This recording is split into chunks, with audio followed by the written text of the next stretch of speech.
It started on an ordinary afternoon in a bustling downtown park where people moved about their day, immersed in their routines. Among the crowd, two police officers stood near a bench, their eyes casually scanning the area. The duo, Officers Brad and Mitchell, were known for their casual banter and sometimes their overly curious approach to small situations that often didn't warrant attention. On this particular day, their interest was piqued by a young black girl sitting quietly on a bench, her backpack resting beside her. The girl, no older than 16, had an air of quiet confidence that didn't match her age. She was dressed simply, jeans, sneakers, and a hoodie. But there was something about the way she held herself, something poised, almost regal. She had been reading a thick book, seemingly oblivious to the world around her, until the officer's chatter reached her ears. Brad nudged Mitchell and whispered something with a smirk, loud enough for the girl to hear, but not quite directed at her. "What do you think's in the bag? Looks suspicious, right?"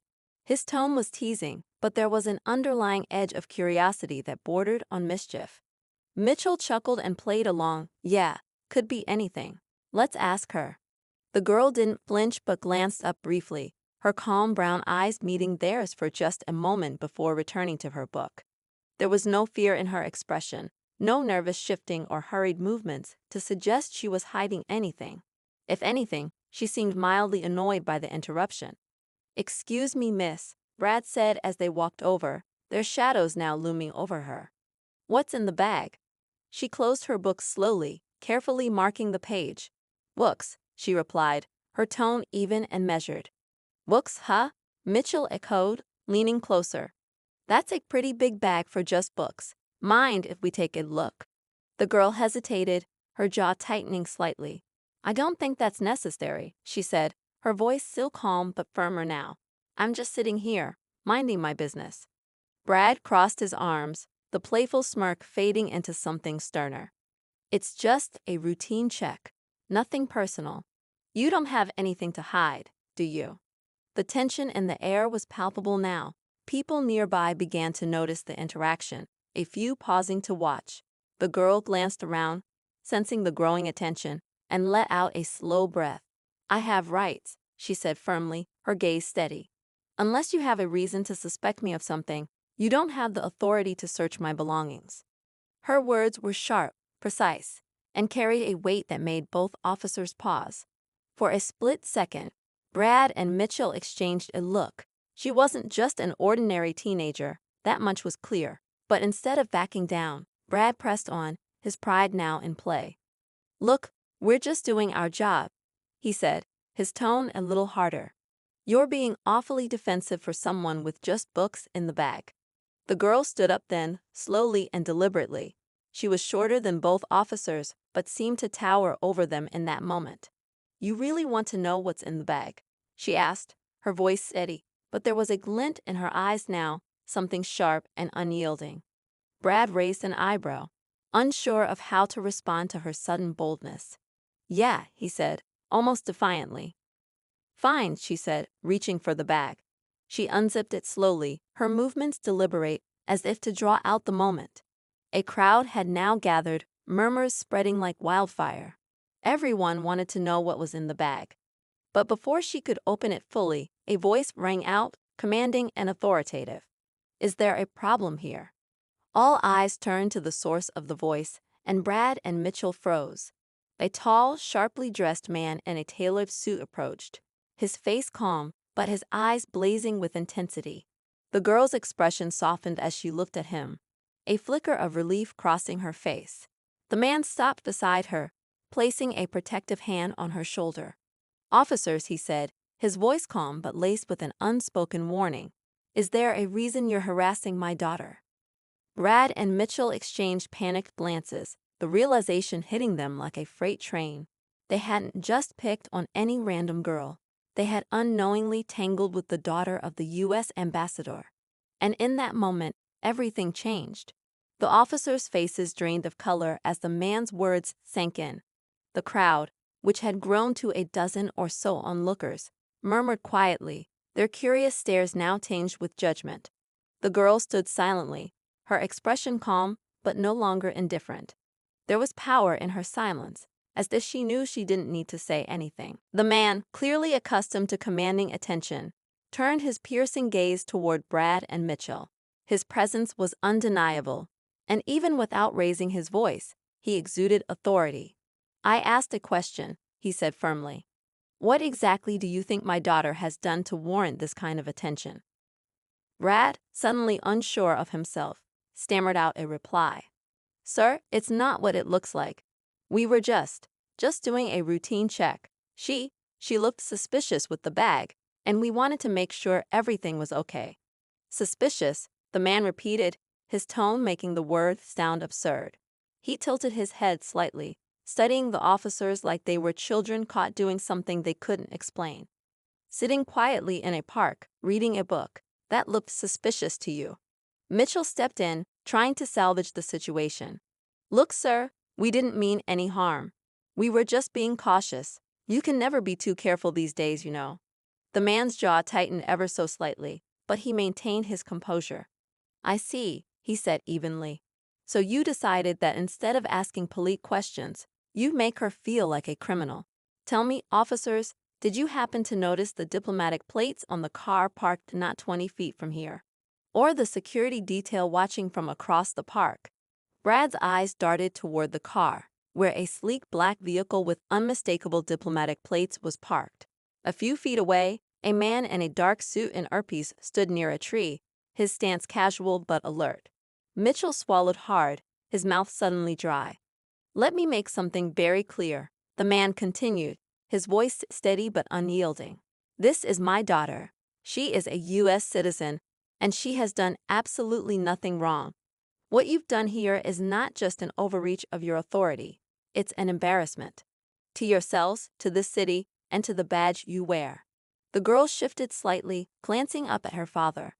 For the first time, a hint of vulnerability crossed her face, though she quickly masked it. She wasn't used to this kind of scene, even though she understood all too well why it was happening.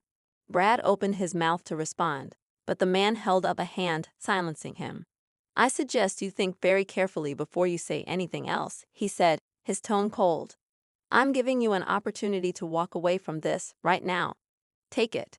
The two officers hesitated, exchanging a glance that was equal parts regret and indignation. Finally, Mitchell mumbled something about misunderstanding the situation and tugged at Brad's sleeve. They began to back away, their postures stiff with discomfort. As they retreated, the man turned to his daughter. "Are you okay?" he asked, his voice softening. She nodded, but there was a flicker of emotion in her eyes, something between frustration and exhaustion. "I'm fine," she said quietly. He looked at her for a long moment, then let out a slow breath. "Let's go," he said, gesturing toward the car. As they walked away, the crowd began to disperse, though a few people lingered, their eyes filled with curiosity and quiet admiration. Inside the car, the air was thick with unspoken tension. The girl placed her backpack on the seat beside her, staring out the window as the city passed by. Finally, she broke the silence. "They didn't know who I was," she said, her voice calm but tinged with bitterness. "That's the only reason they stopped." Her father sighed, rubbing his temples. "You're right," he admitted. "And that's the problem. It shouldn't matter who you are. It shouldn't happen at all." She turned to him, her expression unreadable. "It does matter, though, doesn't it? If they'd known I was your daughter, they wouldn't have even looked at me twice." He met her gaze, his eyes filled with both pride and sadness. "You're right again, but that doesn't mean we let it slide. Not for you, and not for anyone else." There was a pause, heavy with the weight of the moment. "You didn't have to come over," she said softly, almost to herself. "Yes, I did," he replied firmly. "You're my daughter, and no one gets to treat you like that, ever." She didn't respond, but her posture relaxed slightly, a small sign that his words had reached her. The car continued its journey, weaving through the city's bustling streets, but neither of them could shake the encounter from their minds. It wasn't just about what had happened, it was about what it represented. For her father, it was a reminder of the battles he had fought and the ones still ahead. For her, it was another lesson in the harsh realities of the world, A world that judged her first by her skin and only later by her character. As they approached their destination, the man's phone buzzed. He glanced at the screen, his expression shifting to one of focus. "Something's come up," he said, more to himself than to her. She glanced at him, curiosity flickering in her eyes. "What is it?" He hesitated, then shook his head. "Nothing you need to worry about," he said, slipping the phone back into his pocket. But the tension in his voice told a different story. Something was happening, something bigger than the incident in the park. And though neither of them said it out loud, they both knew this was just the beginning. The drive back to the embassy was quieter than usual. The tension lingered between father and daughter, though neither wanted to be the first to break it. The girl, still clutching her backpack, stared out the window at the blur of city life. Her thoughts raced, replaying the incident in the park and the unsettling mix of emotions it stirred within her. She had always been aware of the privileges her father's position afforded her, but today, it felt like a double-edged sword. Her father, seated beside her, was deep in thought as well. He had seen incidents like this unfold countless times during his career, moments when authority overstepped, where assumptions replaced understanding. But seeing it happen to his own daughter cut deeper than he expected. He glanced at her, noticing the way her fingers tapped rhythmically against the strap of her bag, a telltale sign she was anxious but trying to mask it. "You've been quiet," he finally said, breaking the silence. She didn't look at him. "What do you want me to say?" "How you're feeling would be a start," he replied, his tone gentler now. She sighed, turning to him with a look that was both frustrated and weary. "I'm angry," she admitted. "But I'm also tired. This isn't the first time something like this has happened, and we both know it won't be the last." Her father nodded slowly, his expression somber. "You're right," he said. "It won't be the last, but that doesn't mean we stop pushing back. It doesn't mean we stop fighting for better." "Fighting," she echoed with a slight shake of her head. "It's exhausting, Dad. Sometimes, it feels like nothing ever changes." He reached over and placed a hand on her shoulder, his grip firm but comforting. "Change doesn't happen overnight," he said. "It happens because people like you and me refuse to accept the way things are. It's hard, and it's unfair, but it's necessary." She didn't respond right away, but her silence wasn't dismissive. She was processing his words, weighing them against her own frustrations. As the car pulled into the embassy's private driveway, the mood shifted slightly. Security personnel greeted them with respectful nods, and the girl felt a sense of safety she hadn't realized she needed until now. But as they stepped out of the car, her father's phone buzzed again. He glanced at it, his face hardening as he read the message. "Go inside," he said to her, his tone brisk. She frowned. "What's going on?" "Nothing you need to worry about," he said again, though this time his voice carried a note of urgency. She hesitated, her curiosity piqued, but before she could press further, one of his aides approached, whispering something in his ear. Her father nodded and turned to her. "Go inside," he repeated firmly. "I'll join you later." Reluctantly, she obeyed, though her mind was already racing. Something was clearly wrong, and she hated being left in the dark. Inside the embassy, the familiar halls felt strangely oppressive. She made her way to her room, where she set her backpack down on the bed and sank into the chair by her desk. Her eyes wandered to the framed photo on her nightstand. A picture of her, her father, and her late mother, all smiling during happier times. It was a reminder of the life they had built together, a life her father had worked tirelessly to protect. But protection, she thought bitterly, didn't stop the world from seeing her the way those officers had seen her today. Her phone buzzed, pulling her from her thoughts. It was a message from her best friend, Nadia. Asterisk heard about what happened at the park. "Are you okay?" Asterisk. She sighed, typing back a quick reply. Asterisk, "I am fine. Just tired of it all." Asterisk. The response came almost immediately.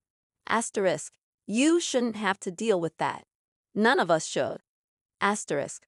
Her friend's words felt both comforting and infuriatingly true. She was grateful for Nadia's support, but the reality they faced as young Black women in a world full of prejudices weighed heavily on her. Meanwhile, downstairs, her father was in a private conference room, his expression grim as he listened to the man on the other end of the secure phone line. The incident today might have been more than just a random act, the voice said. We've been monitoring some chatter. There's talk of targeting prominent figures to provoke responses. Your daughter could have been an easy target, given her visibility. Her father clenched his jaw, his mind racing. You think this was planned? It's possible, the voice replied, but we can't confirm anything yet. We're increasing security around your family, just to be safe. Good, he said, his tone leaving no room for argument. I don't want any mistakes. As the call ended, he sat back in his chair, running a hand over his face. The world he had worked so hard to navigate and influence seemed to be closing in, its dangers growing more unpredictable by the day. Upstairs, the girl was still deep in thought when she heard a soft knock on her door. She turned to see Nadia peeking in. Thought you might need some company, Nadia said, stepping inside. She smiled faintly, grateful for the distraction. You heard about what happened. Nadia nodded, her expression sympathetic. Yeah, everyone's talking about it. Great, she muttered, rolling her eyes. Hey, Nadia said, sitting beside her. You handled it like a pro, seriously. I don't think I would have been able to stay that calm. She shrugged. It wasn't about being calm. It was about not giving them the satisfaction of seeing me crack. Nadia studied her for a moment, then nodded. You're stronger than you think, you know that. The girl didn't respond, but a small smile tugged at her lips. It was a fleeting moment of solace in an otherwise turbulent day. Downstairs, her father was making another call, this time to a trusted ally in the State Department. The more he thought about the day's events, the more convinced he became that this wasn't just an isolated incident. He needed answers, and he needed them fast. As the evening wore on, the embassy seemed to settle into its usual rhythm. But beneath the surface, tensions simmered. Questions remained unanswered, and the lingering sense of unease refused to fade. For the girl, it was a reminder that the world outside her privileged walls was far more complicated and dangerous than she sometimes allowed herself to believe. And for her father, it was a stark warning that the challenges they faced were only growing more complex. Neither of them knew what the next day would bring, but one thing was certain. The events of the park were just the beginning of a larger, more intricate web of conflict, and they were both about to be pulled deeper into it. The evening descended into an uneasy quiet. The girl, seated at her desk, couldn't shake the heavy feeling that had settled over her since the incident in the park. Her conversation with Nadia had helped, but it hadn't erased the lingering frustration or the growing curiosity about what her father was hiding. She reached for her phone, scrolling through the news, half expecting to see some report about the confrontation. Instead, her feed was filled with the usual chaos: political scandals, protests, celebrity drama. It all felt so distant, so irrelevant compared to what she experienced just hours ago. But as she scrolled further, something caught her attention: a headline about increased threats against diplomatic officials. The article was vague, mentioning heightened tensions and the need for vigilance, but it was enough to make her heart race. She couldn't help but wonder if this had something to do with the message her father had received earlier. Her thoughts were interrupted by another knock at the door. This time, it was one of the embassy staff, a young woman with a kind but professional demeanor. Your father asked me to remind you to stay inside tonight, the staffer said. He'll be busy for the next few hours, but he wants you to call him if you need anything. The girl nodded, offering a polite thank you, but her mind was elsewhere. She waited until the staffer left before grabbing her backpack and unzipping it. Pulling out her book, she tried to lose herself in the pages, but the words blurred together. Her mind kept circling back to the incident and the strange way her father had reacted afterward. Meanwhile, downstairs, her father was in the embassy's secure meeting room with his top advisors and a few members of his security team. A map of the city was spread across the table, marked with red circles and lines. We've confirmed that there's chatter targeting U.S. officials in this region, one of the security officers said, his voice tense. Today's incident might not have been random. Her father's face darkened. You think they knew who she was? It's possible, the officer replied. But it's just as likely they were testing the waters, seeing how far they could push without drawing too much attention. He clenched his fists, anger simmering just below the surface. This isn't just about my daughter. If they're bold enough to pull something like this in broad daylight, they're sending a message. We can't afford to ignore it. The room fell silent as the weight of his words settled over them. The stakes were higher than they had initially thought, and the clock was ticking. Upstairs, the girl paced her room, her frustration growing with each unanswered question. She hated feeling like a child being kept in the dark, especially when it was clear something serious was happening. Against her better judgment, she decided to leave her room. Wandering down the hallway, she found herself near the office where her father often held his private meetings. The door was cracked open just enough for her to hear snippets of the conversation inside. Increased patrols around the perimeter, someone was saying. We can't rule out the possibility of an inside threat. Her heart skipped a beat. An inside threat? What did that mean? She leaned closer, trying to catch more of the conversation, but the floor creaked beneath her foot, and the voices inside abruptly stopped. Who's there? Her father's voice called out, sharp and commanding. Panicked, she stepped back, debating whether to run or come clean. Before she could decide, the door opened, and her father stood there, his expression a mix of surprise and frustration. What are you doing here? He asked, his tone softer now but still firm. I couldn't sleep, she admitted, avoiding his gaze. He sighed, stepping into the hallway and closing the door behind him. You shouldn't be wandering around. It's not safe. Safe from what? She pressed, her frustration bubbling over. You keep saying it's nothing, but I know it's not. What's going on, Dad? He hesitated, clearly torn between protecting her and being honest. Finally, he said, there's been some activity in the area. Threats against diplomats. We're taking precautions, that's all. Precautions, she repeated, crossing her arms. Like keeping me locked up in my room while you deal with whatever this is? Yes, he said firmly, because keeping you safe is my priority. She wanted to argue, but the look in his eyes stopped her. It wasn't just fear, it was something deeper, something she couldn't quite place. Fine, she said quietly, turning to walk back to her room. As she reached her door, she glanced back to see her father still standing in the hallway, his expression unreadable. For a brief moment, she thought about asking him to explain more, but she knew it wouldn't change anything. The night dragged on, the tension in the embassy palpable. Downstairs, security teams monitored the perimeter, their radios crackling with updates. Upstairs, the girl lay awake, her mind racing with possibilities. Just as she began to drift off, a sudden commotion outside jolted her awake. Voices echoed through the hallways, sharp and urgent. She jumped out of bed and opened her door, only to be met by one of the security officers.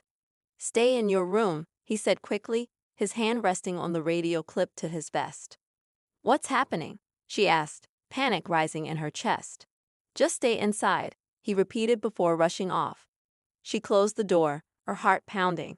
Pressing her ear against it, she tried to make out the muffled voices outside, but they were too faint. Then, a sound shattered the stillness. A loud, piercing alarm that echoed through the building. Her blood ran cold. Something was happening, something big. And in that moment, she realized this wasn't just about her. It wasn't just about the park or the bag or her father's position. This was something far more dangerous, something that could change everything. Her hands trembled as she grabbed her phone, her mind racing with fear and uncertainty. Whatever was coming, she knew one thing for sure. It wasn't over yet. The alarm blared relentlessly, a sound that seemed to vibrate through every inch of the embassy. The girl stood frozen by the door, clutching her phone tightly as her mind raced with questions. Outside, she could hear hurried footsteps and muffled voices, but no one came to explain what was happening. She fought the urge to fling the door open and demand answers, knowing it wouldn't help. Suddenly, her phone buzzed in her hand. It was a text from Nadia. Asterisk, what's going on over there? Are you okay? Just saw something on the news about heightened security at the embassy. Asterisk. Her fingers shook as she typed back. Asterisk, not sure. Something's happening, but no one's telling me anything. Asterisk. The reply came almost instantly. Asterisk, stay safe. Call me if you need to. Asterisk. She dropped the phone onto her bed, feeling the weight of the moment pressing down on her. Her father's earlier words echoed in her mind, but now they felt more ominous than ever. This wasn't just about threats or precautions. Something real was happening, something dangerous. As the minutes dragged on, the alarm suddenly stopped, plunging the embassy into an eerie silence. She stepped back from the door, half expecting someone to burst in with instructions, but the hallway remained quiet. The stillness only made her more anxious. Downstairs, her father was in the command center, surrounded by monitors and a team of security personnel. His face was set in a grim mask as he studied the live feeds from the embassy's perimeter cameras. "There," one of the officers said, pointing to a screen. A figure in dark clothing darted through the shadows near the fence. "Do we have confirmation?" her father asked, his voice low but urgent. "Not yet," the officer replied, "but they're definitely not supposed to be there." "Lock it down," he ordered. "No one in or out until we know exactly what we're dealing with." The team sprang into action, their movements precise and efficient. But despite their professionalism, a sense of unease hung in the air. They were dealing with more than just a potential breach. They were facing an unknown threat, and it was clear that no one felt fully prepared. Upstairs, the girl sat on the edge of her bed, her nerves frayed. The silence was almost worse than the alarm, filling her head with worst-case scenarios.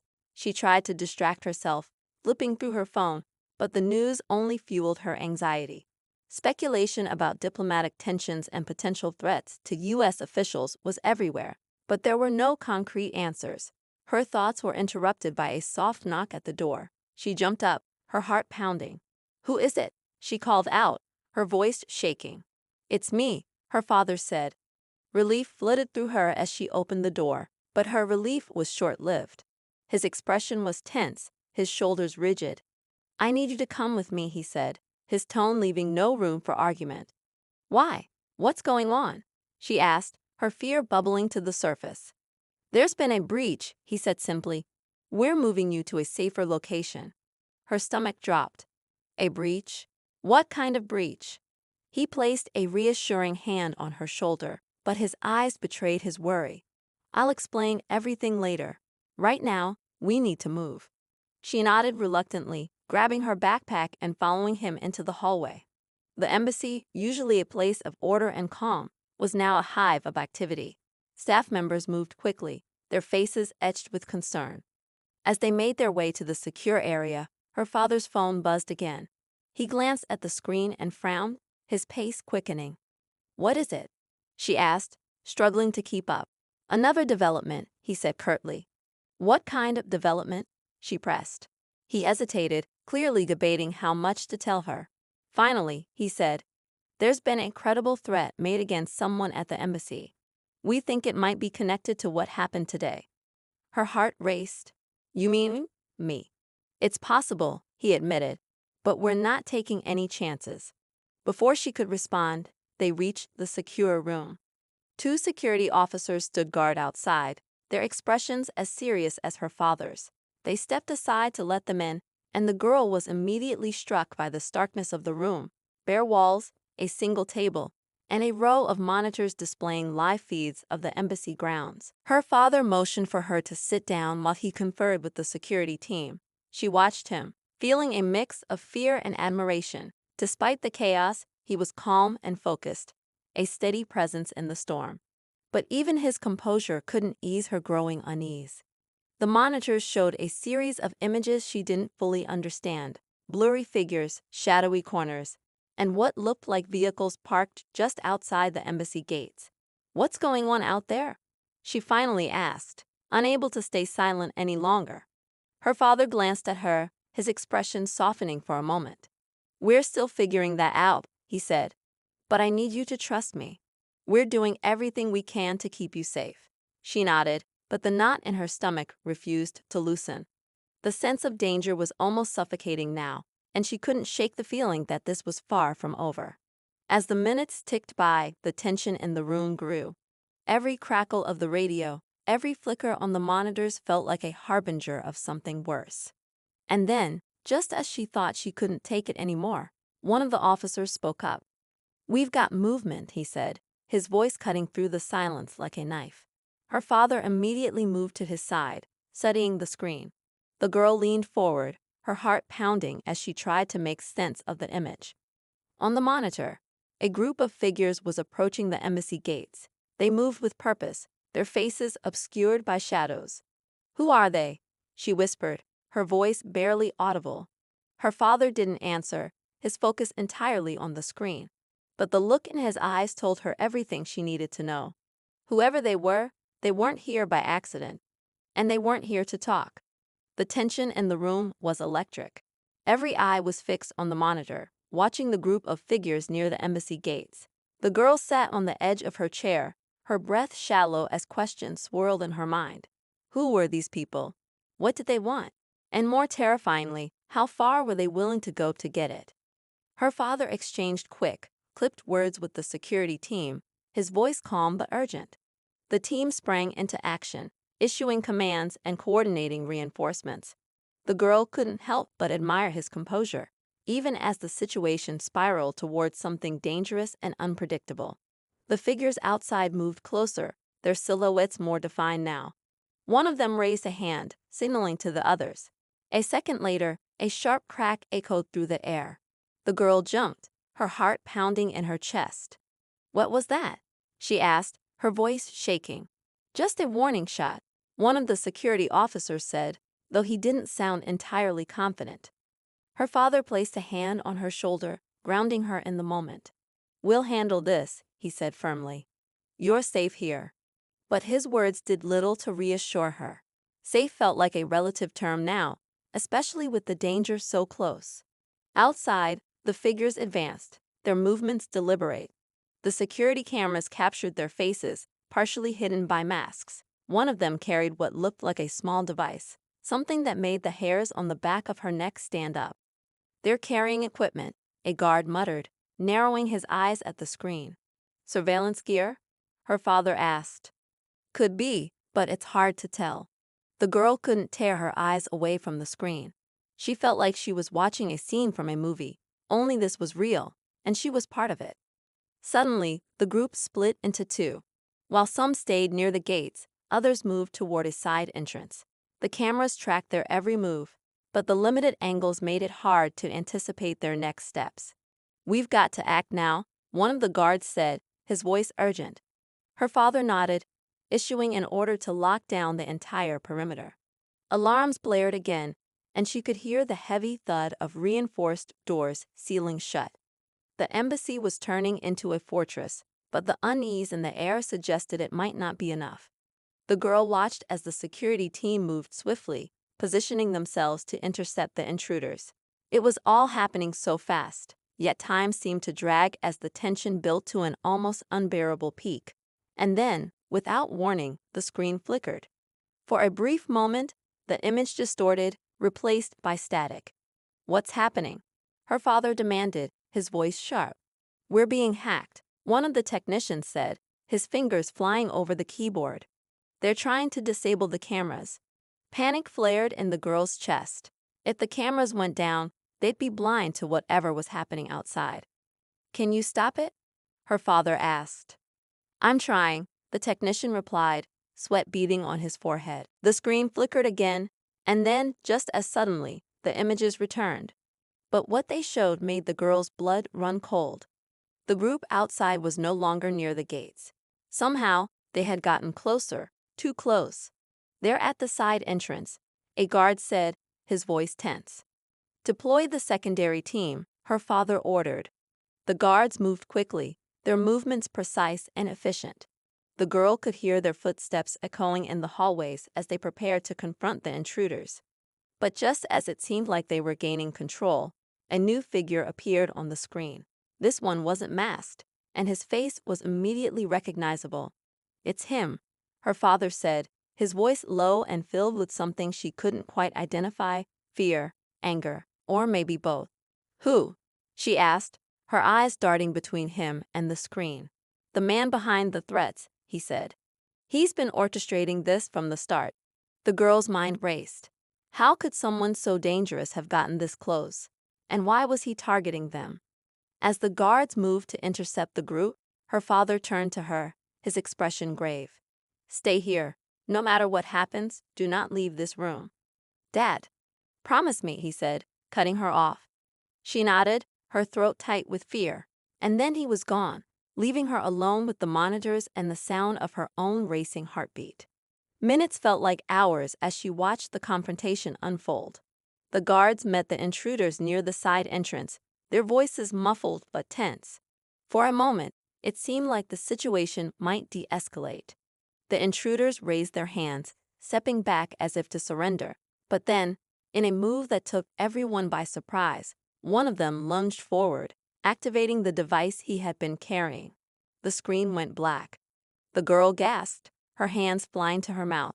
She tried to listen for any sign of what was happening, but all she could hear was the faint hum of the monitors and the distant sound of shouting. Just as she was about to reach for her phone, the door burst open. Her father stood there, his face pale but determined. "We're leaving," he said, grabbing her hand. "What's happening?" she asked, struggling to keep up as he pulled her down the hallway. "There's no time to explain," he said. "We've got to get out of here." They moved quickly, weaving through the labyrinth of hallways until they reached a hidden exit. A car was waiting for them, its engine already running. As they sped away from the embassy, the girl looked back, her heart heavy with unanswered questions. She wanted to ask her father what had happened, who the man on the screen was, and why they had to leave so suddenly. But before she could speak, he turned to her, his expression grim. "There's something you need to know," he said. Her stomach tightened. She could tell by the look in his eyes that whatever he was about to say would change everything.